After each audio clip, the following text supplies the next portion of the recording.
عبدالسلام صاحب تھے، انور حزیں تھے، یہ سب نام جو اس دور کے ہیں سب جانتے ہیں، شفیع نقی جامی تھے، ٹھیک ہے، اہلیہ حیدر تھیں، یہ سب پھر بی بی سی میں اور وائس آف امریکہ، خالد حمید بہت بعد میں آئے تھے، ٹھیک ہے. تو یہ سب لوگ ادھر تھے. بیسیکلی جو ادھر اناؤنسر ریڈیو پاکستان میں اناؤنسر ہوتے تھے وہ بنیادی طور پر اردو ادب کی بھی ایک اس میں محنت کر رہے ہوتے تھے. ان کی کتابیں تھیں اکثر کی، اور جو لفظ وہاں پہ بولے جاتے تھے نپے تلے، اور ان کا تلفظ بہت صحیح اور بڑا سلجھا ہوا ہوتا تھا. تو بس اسی ماحول میں چونکہ مشترک برآبادی جو تھے ریڈیو پاکستان میں پروڈیوسر بھی تھے، اور وہ بچوں کے آپ کا بھائی جان کے نام سے وہ بچوں کا جو صفحہ تھا روزنامہ جنگ میں وہ بھی چلاتے تھے پنڈی میں. صحیح. شاعری کب سے شروع کی؟ میں نے شاعری ادھر ریڈیو پاکستان پہ ہی، بس میرے اندر کا جو نوجوان تھا وہ پھڑکا تھا.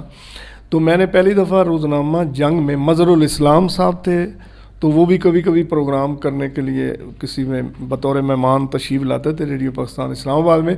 تو مظہر الاسلام صاحب جو تھے وہ روزنامہ جنگ راولپنڈی میں ادبی صفحے کے انچارج تھے. تو ان سے ملاقات ہوئی، تو وہ ملاقات ماشاءاللہ بہت اچھی ثابت رہی.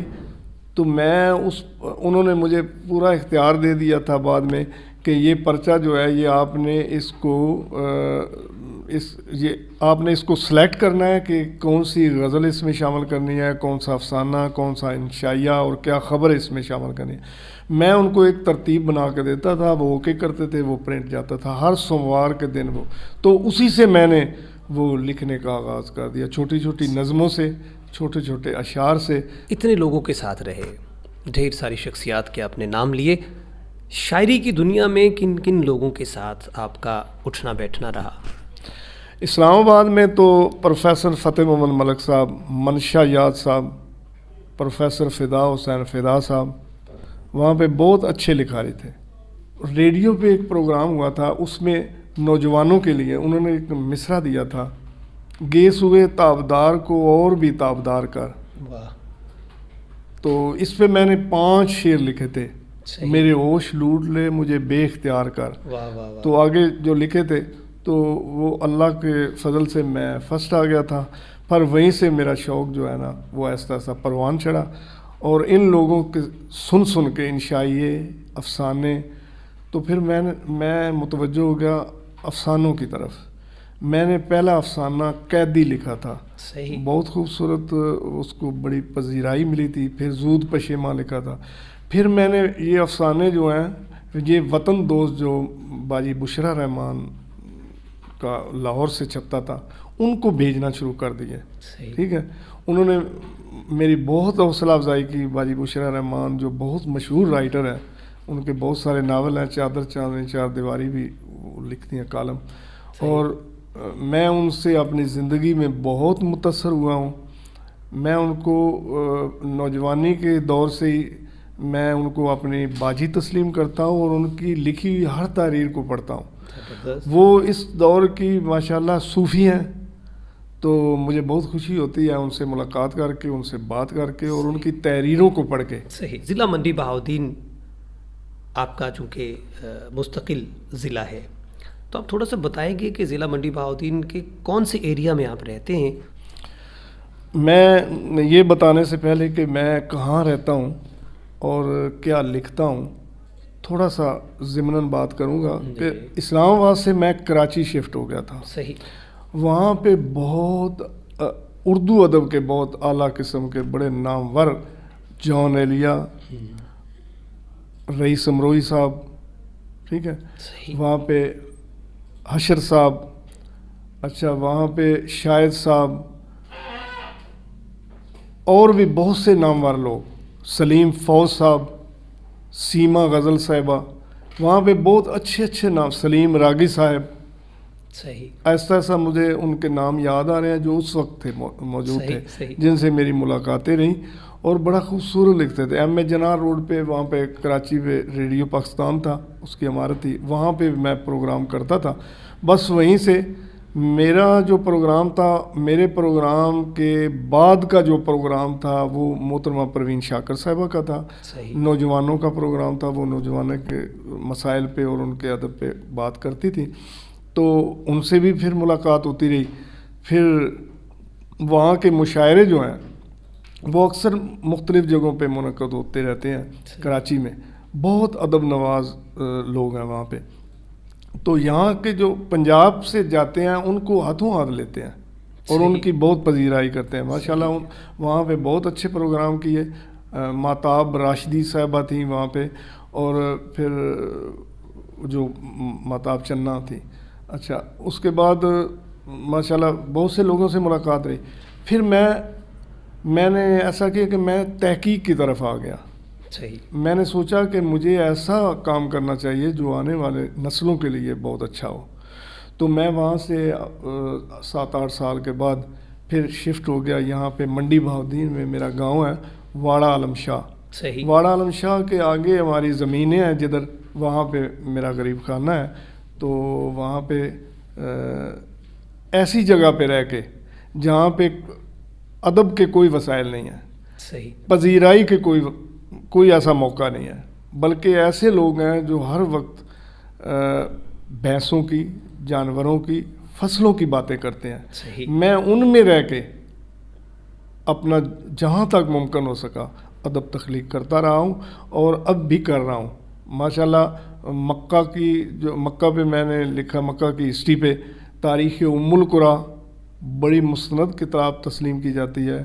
تاریخ دارالہجرہ مدینہ شریف کی ہسٹری پہ میں نے لکھا، اور میں نے مدینہ دی تاریخ جو پہلی کتاب لکھی تھی مسعود کھدر پوش، اس کو مسودے پہ ایوارڈ ملا تھا. آج تک مسودے پہ وہ ایوارڈ نہیں دیتے، وہ کتاب پہ ایوارڈ دیتے ہیں، لیکن مجھے الحمدللہ مسودے پہ ایوارڈ ملا تھا، تب تک چھپی نہیں تھی. اور پھر بزم فقیر نے، وہ سہیل بھائی نے اور اپنے جو جنید بھائی ہیں، انہوں نے وہ کتاب چھاپی تھی 2008 میں. اس پہ مجھے 36 ایوارڈ مل چکے ہیں، اور دنیا کی پنجابی زبان میں نثر میں وہ پہلی اور آخری کتاب ہے. آج تک پنجابی زبان میں اس موضوع پہ کسی نے کتاب نہیں لکھی. جی، آپ محقق بھی ہیں، اسکالر بھی ہیں، پوئٹ بھی ہیں، اور آپ پنجاب کے ایک دیہی علاقے میں رہتے ہیں. میں کہتا ہوں کہ یہ دیہی علاقہ ہونا کوئی قید نہیں ہے. کوئی ضروری نہیں ہے کہ چھوٹے علاقے سے بندہ محقق نہیں بن سکتا، یا ریسرچر نہیں بن سکتا، اچھا شاعر نہیں بن سکتا. یہ سب کچھ ہو سکتا ہے. تو انشاءاللہ ناظرین، عمر ندیم صاحب سے اکثر ہماری ملاقاتیں ہوا کریں گی. آپ لوگوں تک ہم بڑی اچھی اچھی باتیں پہنچایا کریں گے ادب کے حوالے سے. آج ہم عمر ندیم صاحب سے کیا سننے جا رہے ہیں، یہ تو اب ہمیں عمر ندیم صاحب ہی بتا سکتے ہیں. میں آپ کو ایک غزل سنا کے پھر اسی پہ ضرور ضرور ضرور 2-3 شعر پہلے سناتا ہوں. اپنے جو معروف شعر ہیں. زہر اس ماحول کا مجھ میں تھا اتنا بھر گیا، واہ واہ. سانپ نے کاٹا مجھے اور کاٹتے ہی مر گیا. واہ واہ واہ واہ. ایک اور شعر ہے کہ شدت دید کبھی اتنی بھی بڑھ جاتی ہے، اچھا. آئینہ توڑ کے تصویر نکل آتی ہے. واہ واہ واہ واہ واہ واہ واہ. ایک دو غزلوں کے میں تھوڑا 2-3 شعر سناؤں گا. صحیح. بھٹکتے جگنوؤں کی روشنی اچھی نہیں لگتی، یہ ریزہ ریزہ بکھری زندگی اچھی نہیں لگتی، پڑوسی کے کھلونے دیکھ کر بھی ضد نہیں کرتے، اچھا. ہمیں بچوں کی یہ سنجیدگی اچھی نہیں لگتی، واہ واہ واہ واہ. لباسوں سے بھی آگے بڑھ گئی جسموں کی تابانی، کھلی سڑکوں پہ اتنی روشنی اچھی نہیں لگتی. ایک اور غزل کے دوست. تو نے چاہا ہی نہیں حالات بدل سکتے تھے، اچھا. میرے آنسو تیری آنکھوں سے نکل سکتے تھے، واہ واہ واہ. تو نے الفاظ کی تاثیر کو پرکھا ہی نہیں، اچھا. نرم لہجے سے تو پتھر بھی پگھل سکتے تھے، واہ واہ واہ. تم تو ٹھہرے ہی رہے جھیل کے پانی کی طرح، واہ دریا بنتے تو بہت دور نکل سکتے تھے. واہ واہ واہ واہ واہ. آخر میں ایک غزل کے 3 شعر سناؤں گا، پھر آپ سے اجازت چاہوں گا. بے گھروں کو یہی انعام سفر لگتا ہے، اچھا. سایہ مل جائے درختوں کا تو گھر لگتا ہے، اب تو حالات نے قدریں ہی بدل ڈالی ہیں، عیب یوں سامنے آتا ہے ہنر لگتا ہے، واہ واہ واہ واہ جس طرف جاتا ہوں نفرت کی دکان ملتی ہے، اے محبت تیرا بازار کدھر لگتا ہے۔ واہ واہ واہ واہ، بہت شکریہ جناب عمر ندیم صاحب، آپ نے ہمیں وقت دیا۔ ناظرین، آج کے پروگرام کا وقت ختم ہوا چاہتا ہے۔ دوسرے پروگرام میں آپ سے ملاقات ہوگی ایک نئے مہمان کے ساتھ۔ تب تک کے لیے علیشہ ٹاک سے ڈاکٹر علیشہ کو اجازت دیجیے۔ اللہ حافظ۔